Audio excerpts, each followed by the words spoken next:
estimado presidente Juan Domingo Alfonso, otros miembros de la Junta Directiva, Antonio Silva y demás miembros de la Junta Directiva. En primer lugar, muchísimas gracias por la invitación a participar en este evento organizado por la Asociación Venezolana de Derecho Administrativo. Debo decir en primer lugar que me siento muy bien representado por la Junta Directiva de la Asociación Venezolana de Derecho Administrativo y siempre me he sentido muy orgulloso de pertenecer a VEDA, Asociación Venezolana de Derecho Administrativo, que obviamente tiene la impronta de su fundadora, que es esa extraordinaria mujer, la doctora Belén Ramírez Landaeta. De manera que muchísimas gracias y para mí es un gran gusto estar entre mis colegas administrativistas venezolanos.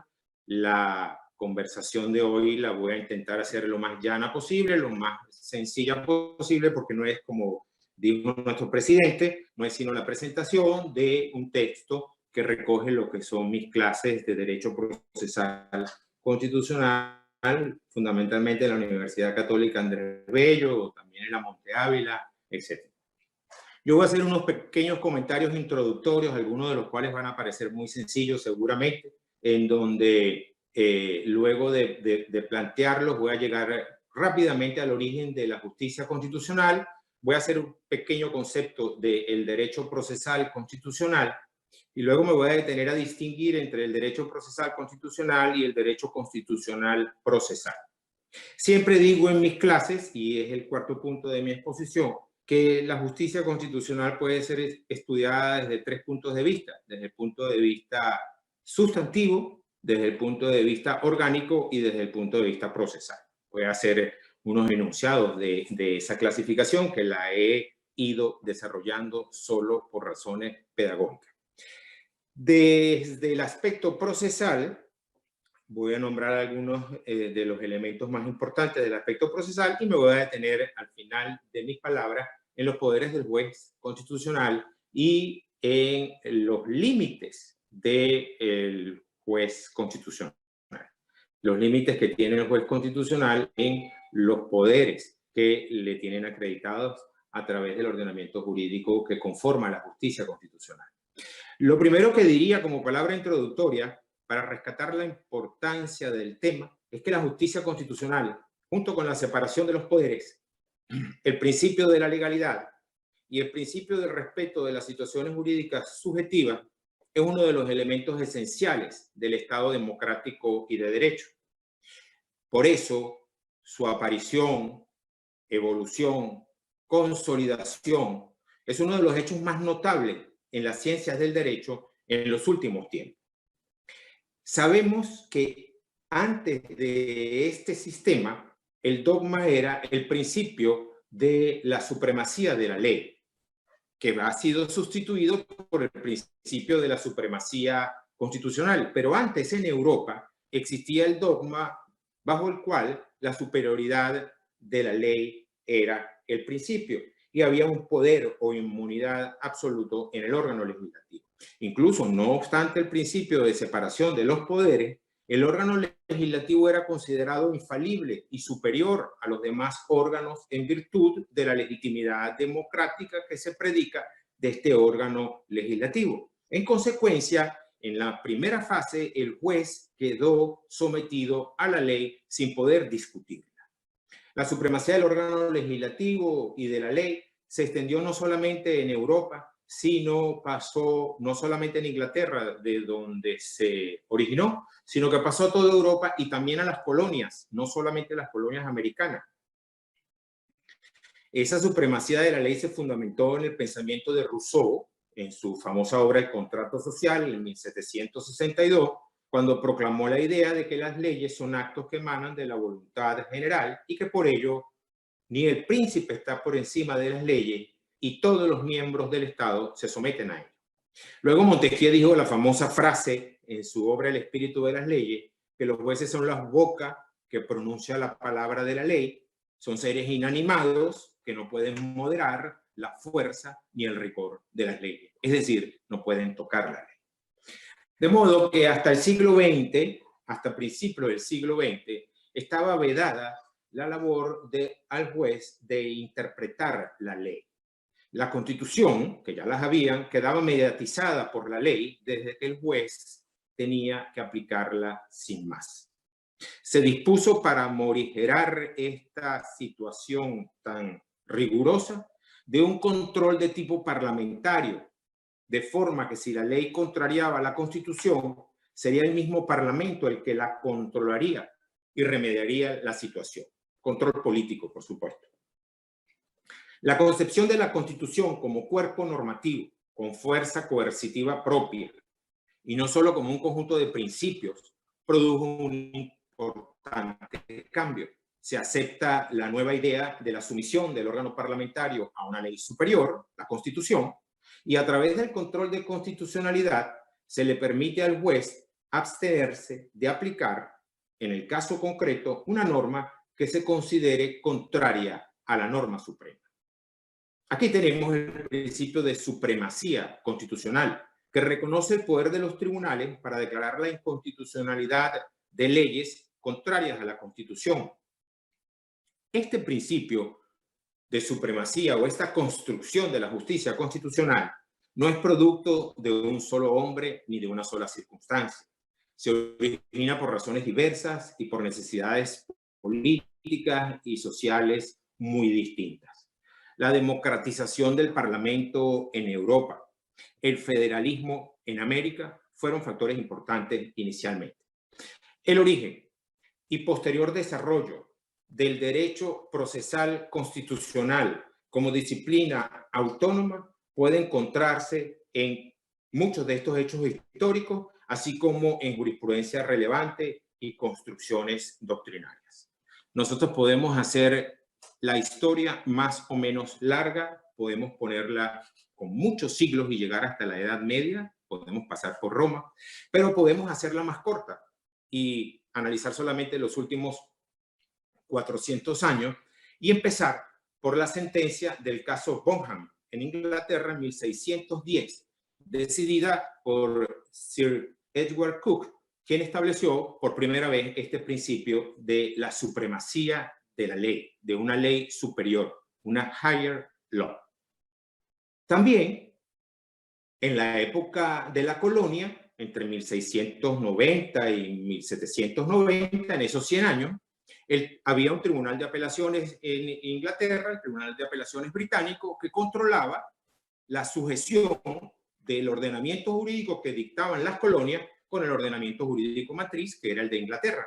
Bueno, pues ese Tribunal de Apelaciones británico llegó a anular muchísimas leyes de las que dictaban las colonias, Estados Unidos, lo que luego sería Estados Unidos.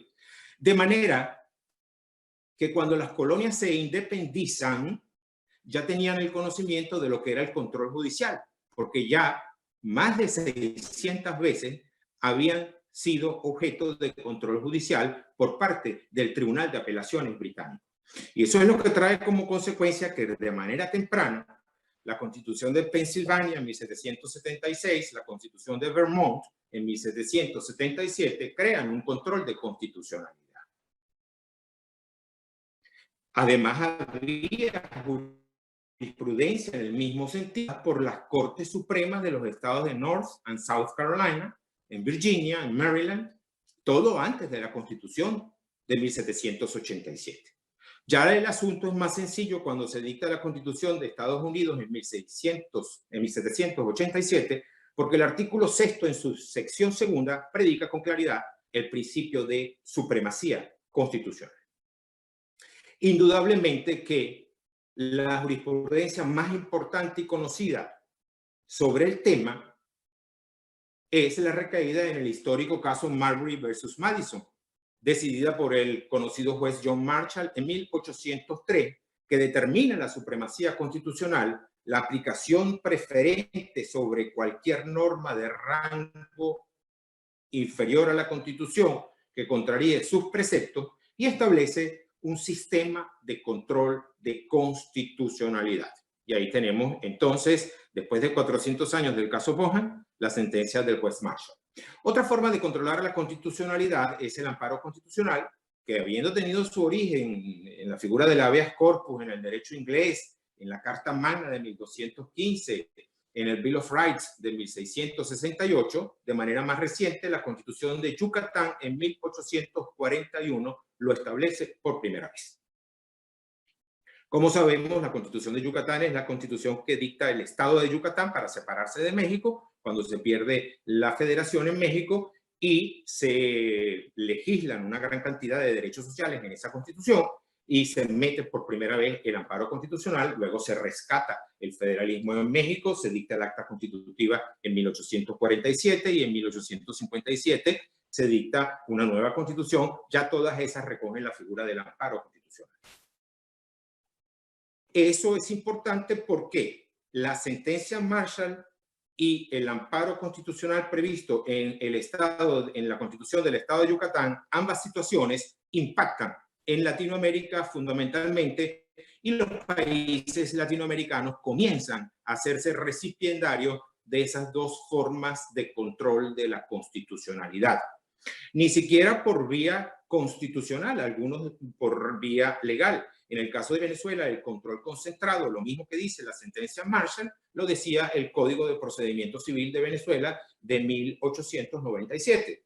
No hacía falta que la Constitución estableciera ese principio. Y ya sabemos que en Venezuela, en la Constitución de 1961, no estaba el control difuso de constitucionalidad, sino que seguía en el Código de Procedimiento Civil. Más de un siglo después de la sentencia del juez Marshall y casi 70 años después de establecido el amparo, la teoría del control judicial de la constitucionalidad es ahora objeto de estudios ya científicos a través de la obra del jurista Hans Kelsen, quien hizo unos aportes fundamentales para la creación del primer tribunal constitucional en la Constitución de Austria en 1920, está cumpliendo 100 años este año, el 1 de octubre, y es el primer órgano encargado de controlar de manera concentrada la constitucionalidad. Pero Kelsen no solamente se queda allí y además es miembro del tribunal, sino que en 1928 publica su trabajo La garantía ficcional de la Constitución, Justicia Constitucional, y allí claramente establece que la Constitución se garantiza solo en la medida en que se puedan anular los actos inconstitucionales. Y no es el Parlamento quien puede contarse para realizar la subordinación de la Constitución. Claramente que él se está refiriendo a lo que existía hasta el momento, que era un control que partía del propio Parlamento, ya lo dije antes.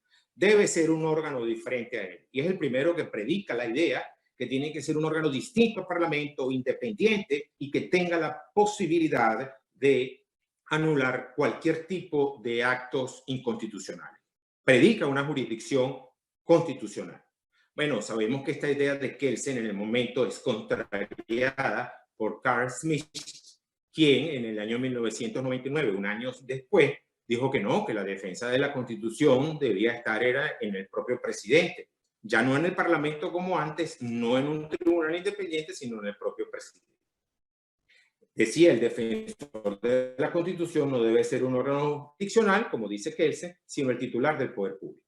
Bueno, Kelsen responde a eso, hay una interesante polémica entre ellos, etcétera, pero lo importante es que Kelsen rompe una idea que durante siglos sedujo a Europa, y es el de la supremacía parlamentaria. Se rompe por primera vez la supremacía parlamentaria, se crea un tribunal capaz de controlar la constitucionalidad.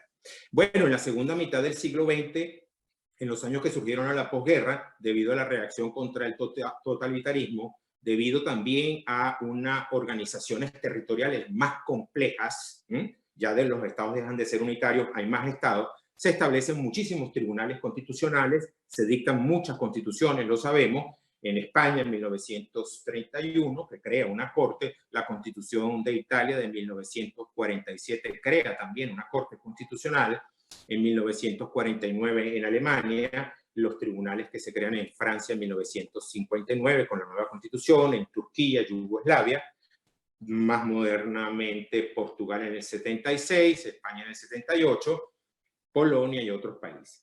Luego que cae el muro de Berlín, se crean cantidades de nuevos estados, Albania, Bulgaria, Croacia, Eslovenia, etcétera. Todos dictan sus constituciones, todos crean tribunales constitucionales. Este es por supuesto, esta onda de constitucionalización de la justicia constitucional es producto de ese pensamiento de Kelsen. Y por eso Niceto Alcalá Zamora y Héctor Fix Zamudio señalan que Kelsen es el fundador de este derecho procesal constitucional. Lo estoy llamando derecho procesal constitucional porque es la terminología con la que vamos a terminar mi exposición y porque es la que se ha adoptado fundamentalmente en América y en América Latina. Por influencia del modelo europeo, este modelo de control concentrado no solamente llega a todas esas constituciones a las que me he referido, sino viene a América, viene a Latinoamérica y se incorpora en todas las constituciones de Latinoamérica, en Chile, en Guatemala, en Perú, en Bolivia, en Ecuador, y sabemos que en Venezuela también en 1999 se crea, aunque de manera imperfecta, una organización o un tribunal constitucional. Lo mismo ocurre en Asia, en Corea del Sur, en Tailandia, en África, en Marruecos, Mauritania, en Túnez. Se crea toda una jurisdicción constitucional. Esto, y aquí voy a tratar de que se entienda con bastante claridad porque tiene un impacto fundamental, toda esta cantidad de textos constitucionales que se dictan de manera moderna, en las constituciones modernas, no se limitaron a establecer las reglas de organización del Estado y las competencias de los órganos del poder público, que eran los clásicos lineamientos de las constituciones. Regularon también de forma detallada los derechos fundamentales, los derechos civiles, sociales, políticos, económicos y la manera de garantizar el cumplimiento de esos derechos. Establecieron medios procesales para controlar la violación de la Constitución, de manera que son las denominadas constituciones marcadamente sustantivas, constituciones que condicionan la actuación del Estado a través del establecimiento de fines, de objetivos del Estado que le corresponde cumplir. Eso es lo que se ha denominado el neoconstitucionalismo. Es decir, la teoría del derecho que se dedica al estudio de las nuevas constituciones y el impacto que estas nuevas constituciones tienen en el Estado moderno y fundamentalmente en la protección de los derechos fundamentales. En este nuevo orden de cosas, el juez constitucional tiene una relevancia fundamental.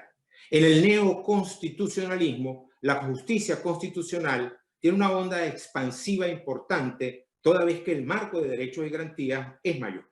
Y le corresponde a estos jueces, que la doctrina denomina jueces neoconstitucionalistas, la interpretación y la ponderación de la Constitución y de sus principios y de las leyes que se dictan en ejecución de la Constitución en protección de los derechos ciudadanos.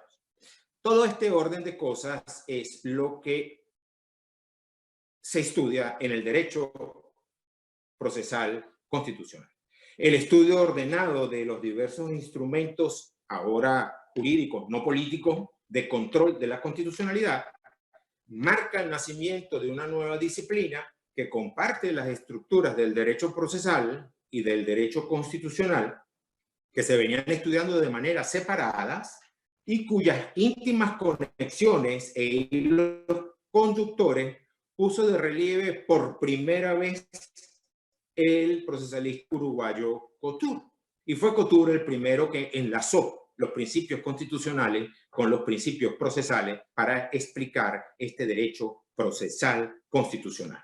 Hay debates en cuanto a su denominación: justicia constitucional, jurisdicción constitucional, defensa de la Constitución, pero en los últimos 50 años hay una creciente doctrina que ha venido dominando, que la denomina derecho procesal constitucional.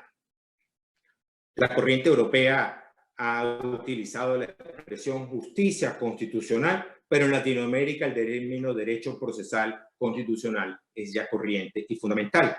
Este derecho procesal constitucional es la disciplina científica que se encarga de proteger y garantizar entonces la supremacía de la Constitución y comprende el estudio sistemático de las instituciones, los procesos, los medios de impugnación, los órganos por medio de los cuales se resuelven los conflictos relativos a los principios, valores y disposiciones fundamentales, con el objeto de impedir la violación de la Constitución. Desde el punto de vista doctrinario, ya dijimos, tenemos en primer lugar a Kelsen en 1928. Pero después de 1928 han habido aproximaciones dogmáticas muy importantes. Couture, ya lo dije, Calamandrei, Cappelletti. Y los primeros estudios de derecho procesal constitucional con este nombre ya los hace Niceto Alcalá Zamora en 1944 y después su discípulo Héctor Fix Zamudio entre 1955 y 1956.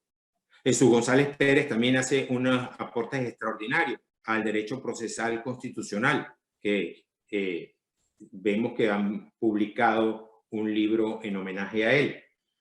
Y en 1980 produce una obra extraordinaria sobre derecho procesal constitucional. Más recientemente, Eduardo Ferrer MacGregor, en la obra El origen científico del derecho procesal constitucional, hace un detallado estudio del nacimiento de esta rama del derecho y le atribuye su paternidad a Kelsen y luego a Héctor Fix Zamudio en México. Bueno, hay una doctrina propia del derecho procesal constitucional. Al principio habían discusiones acerca de si se consideraba una rama autónoma o no. Yo creo que no hay ninguna duda de la profunda vinculación que existe entre la doctrina y el derecho constitucional para darle cabida a esta rama del derecho, a esta disciplina que se ocupa del estudio de las garantías de la Constitución, de los instrumentos normativos y de los medios que se llevan adelante para garantizar la supremacía de la Constitución. Aparte de estos grandes autores a los que ya he referido, faltó decir que, por supuesto, Kelsen concreta ideas que ya venían siendo expuestas por Sieyes y Jelinek, de manera que la lista empieza con Sieyes, Jelinek, Kelsen, Couture, Calamandrei, Cappelletti, etc. Pero luego, de manera más reciente, después de Jesús González Pérez, García Pelayo y otros autores, y en Venezuela, por supuesto, el maestro Alan Bruber Carías señala que el derecho procesal constitucional tiene por objeto los procesos y los procedimientos para el control de la constitucionalidad y ubica el nacimiento en Venezuela con la Constitución de 1947. Después sabemos que la Constitución de 1961 crea la Sala Constitucional del Tribunal Supremo de Justicia y más medios de impugnación distintos a los dos tradicionales conocidos, que eran el control difuso y el control de la constitucionalidad. Voy a distinguir en 3 minutos este derecho procesal constitucional del derecho constitucional procesal.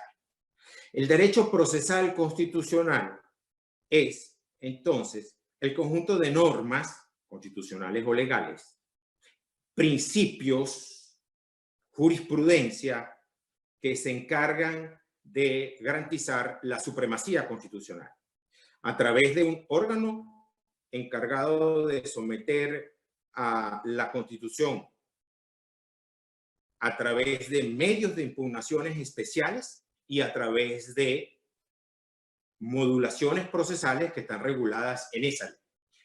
Muchas de esas disposiciones están en la Constitución. El artículo 333 y 334 de la Constitución establecen muchos de esos medios de impugnación, el 262 de la Constitución. Pero otra cosa es el derecho constitucional procesal. El derecho constitucional procesal, se refiere a instituciones procesales que han sido llevadas al rango constitucional.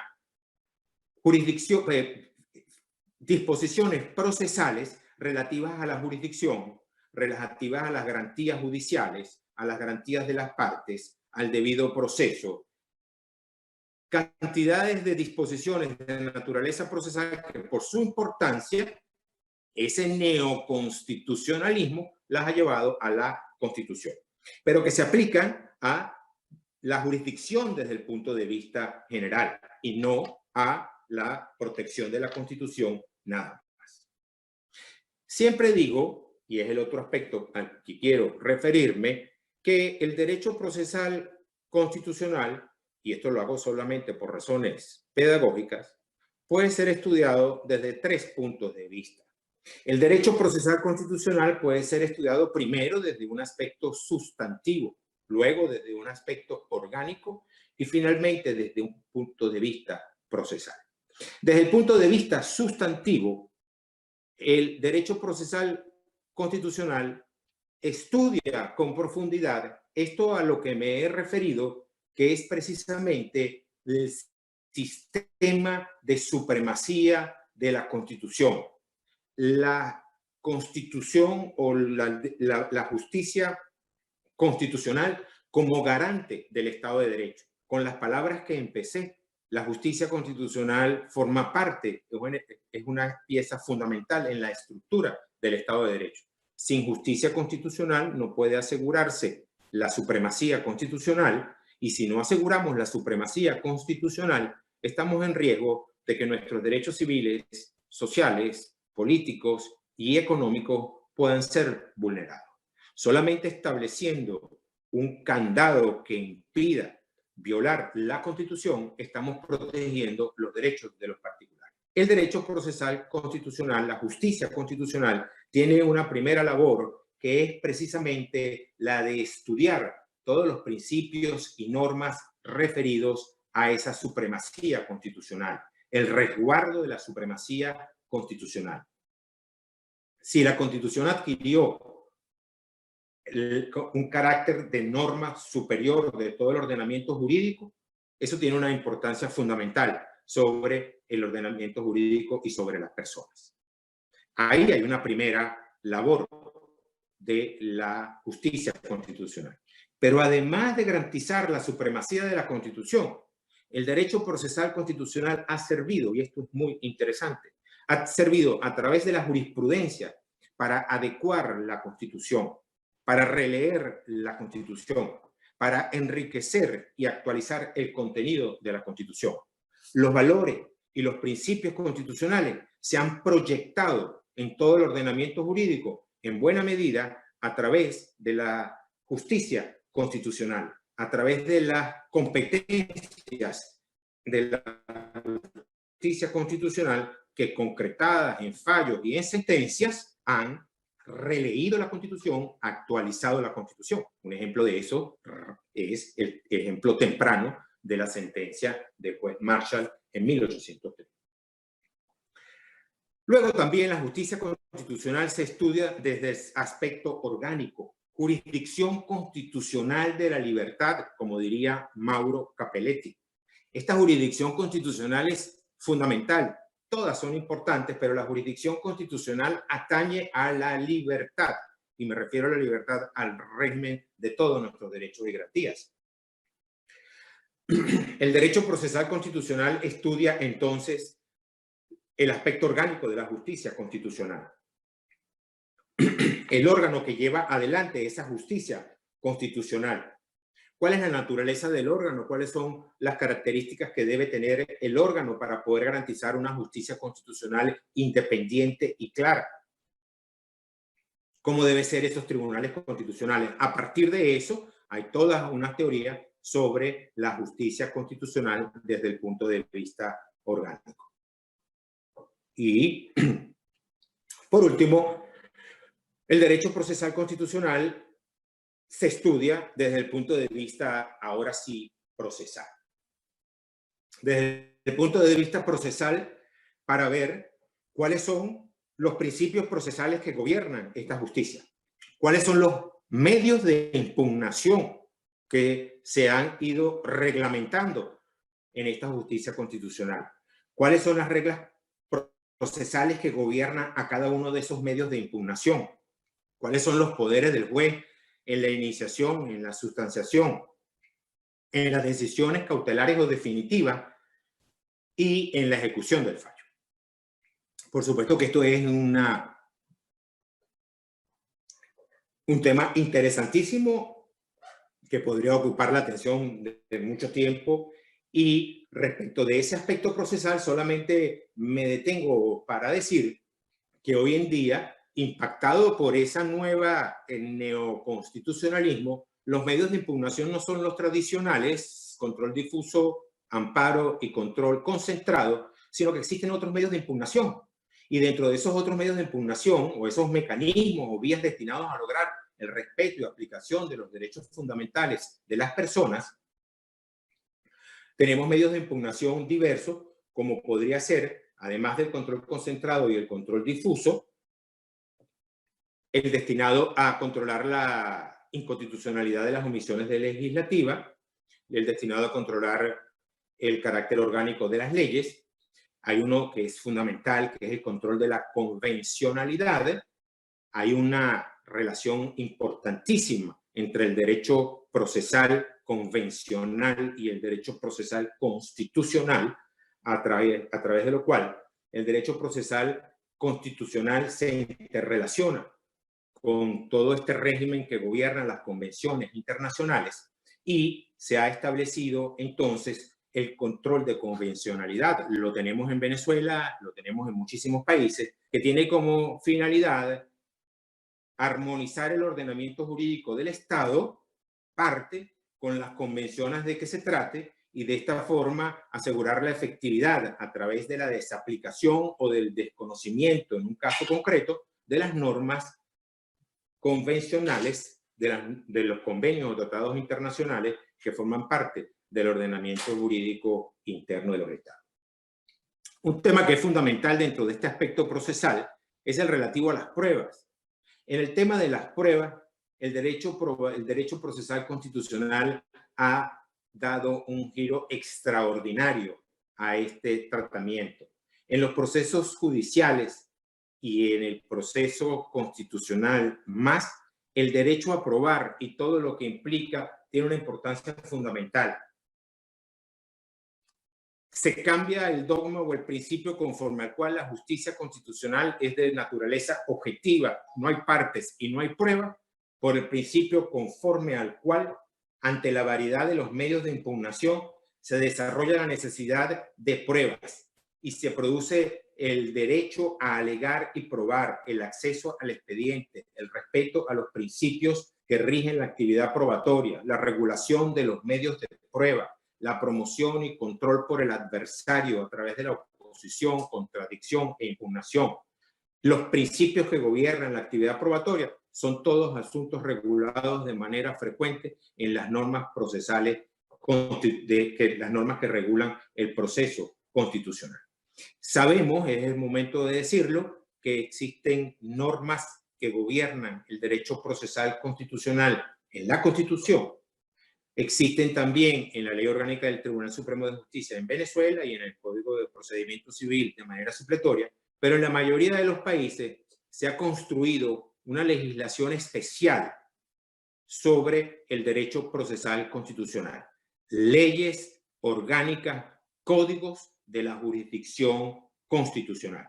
Códigos de la jurisdicción constitucional que regulan todos estos aspectos desde el punto de vista orgánico y desde el punto de vista procesal. El resultado de la actuación del juez en el propósito de proteger la supremacía constitucional se concreta en una sentencia. Y un asunto especialmente delicado dentro del derecho procesal constitucional y la justicia constitucional, que no se le escapó a Kelsen desde el principio y que ha generado hoy un intenso debate, es precisamente el relativo a cuáles son los límites de los poderes del juez constitucional cuando dicta sentencias cautelares o definitivas. El estudio de los poderes del juez constitucional y sus límites puede hacerse desde las distintas fases del proceso, porque tiene poderes en la iniciación, en la sustanciación, en la decisión y en la ejecución. Pero un asunto que hay que notar es, y que se debate abiertamente en el ambiente académico hoy en día, y que lo originó tempranamente Lowenstein, quien sostuvo que el detentador del poder que no ha sido nombrado democráticamente tiene el poder ahora de frustrar o anular decisiones de un poder electo de manera democrática. De manera que la tesitura es ciertamente delicada. La función del juez quien puede ponerse sobre la ley, que es producto de la deliberación política, de la confrontación de posiciones, de las demandas colectivas, que emana de un órgano colegiado que ha sido electo popularmente y que es recipiendario de la soberanía popular. Es el producto de la función legislativa de la ley queda investido de la misma dignidad democrática que tiene el Parlamento. Y la delicada situación es cómo el sentenciador puede llevarse por delante la dignidad democrática de la ley, el talante democrático de la ley, a través de una sentencia dictada por una persona, por 3 o por 5 personas. De forma que para anular la ley hay principios desarrollados por el derecho procesal constitucional.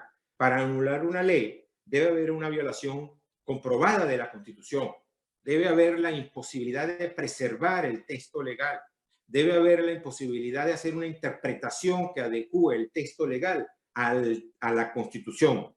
La ley tiene una presunción de legitimidad constitucional, siendo producto de la voluntad popular, solo podía ser declarada inconstitucional si hay una clara e inequívoca confrontación con la norma superior. De manera que en el derecho procesal constitucional hay una cantidad de principios que ordenan, que orientan precisamente los límites que debe tener el juez en esta actividad. Dentro de lo que se expresa en primer lugar siempre es la legitimidad democrática del juez constitucional, la necesidad de aumentar la legitimidad democrática del juez constitucional, para lo cual es necesario mejorar los métodos de designación del juez constitucional, que garanticen la mayor independencia, la mayor competencia. Y en segundo lugar, establecer en esos códigos o en esas leyes procesales constitucionales límites claros y límites definidos a la labor del juez. Por eso precisamente el aspecto probatorio sirve como límite a la actividad del juez. No voy a regresar al aspecto probatorio, pero cuando desarrollamos el aspecto probatorio, vemos que si la decisión tiene que ser producto de una actividad probatoria en el proceso, el juez tiene limitada su discrecionalidad. Si el juez no puede llevar al expediente su conocimiento privado, tiene limitada su discrecionalidad. Si el juez debe atenerse a lo alegado y probado en auto, tiene limitada su discrecionalidad. Si no existiera límite a la labor del juez, habría violación de la Constitución de manera inmediata. Hay una gran cantidad de frases elaboradas respecto de esto para ir advirtiendo de los peligros de dejar al juez sin límite. Una fue la dicha por el presidente Jefferson en Estados Unidos, en la que denunciaba que de dejar al juez constitucional sin límite, la Constitución se convertiría en un objeto de cera que los jueces pudieran modelar a su gusto. Y sabemos que la supremacía de la Constitución podría convertirse en supremacía del juez si no limitamos esos poderes. La delimitación de esos poderes del juez constitucional podría hacerse, en primer lugar, en 3 grandes afirmaciones. En primer lugar, un primer gran límite que tiene el juez constitucional, aún sin ley de la jurisdicción constitucional, es el bloque de la constitucionalidad. Un segundo límite es el principio de separación de poderes. Y un tercer límite es el que se deriva del propio medio de impugnación.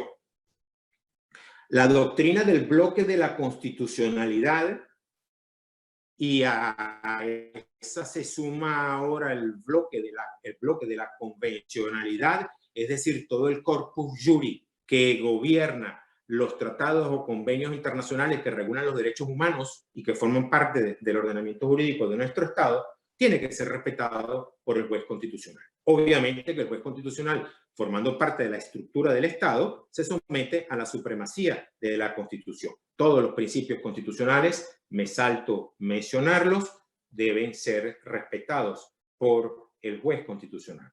Y luego también el principio de separación de poderes. El principio de separación de poderes que precisamente se ha morigerado para dar cabida a la función del juez constitucional. La doctrina moderna del principio de separación de los poderes acepta una cierta alteración de este principio para permitir que el juez constitucional se incorpore allí y tenga la posibilidad de anular actos de los otros poderes. Pero se mete el juez constitucional allí dentro de ese mecanismo de balance de poderes, y el primer límite que tiene el juez es que con su actuación no puede ni impedir la actuación de otros poderes, uno, ni sustituirse en la actuación de los otros poderes. Eso es en líneas gruesas el respeto de ese principio.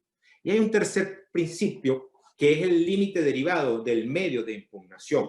Sabemos que ahora hay medios de impugnaciones distintos: control difuso, control concentrado, amparo, interpretación, control de las omisiones, control de convencionalidad, revisión de sentencias. El límite es que el juez tiene la posibilidad de responder dentro del medio de impugnación de que se trate. De manera que si estamos frente a un recurso de nulidad por inconstitucionalidad, el juez solo puede anular la norma cuya inconstitucionalidad se solicita. Si es el control difuso, el juez solamente puede aplicar, en el caso concreto y con efectos solo entre las partes, la disposición legal que estima inconstitucional. Y así sucesivamente. Hay una palabra de Maurice Couvet muy significativa en esto: cada derecho sustantivo genera su propio derecho adjetivo, y el derecho constitucional ha generado este derecho adjetivo, este derecho procesal constitucional, y que el juez debe meterse dentro de los cauces de ese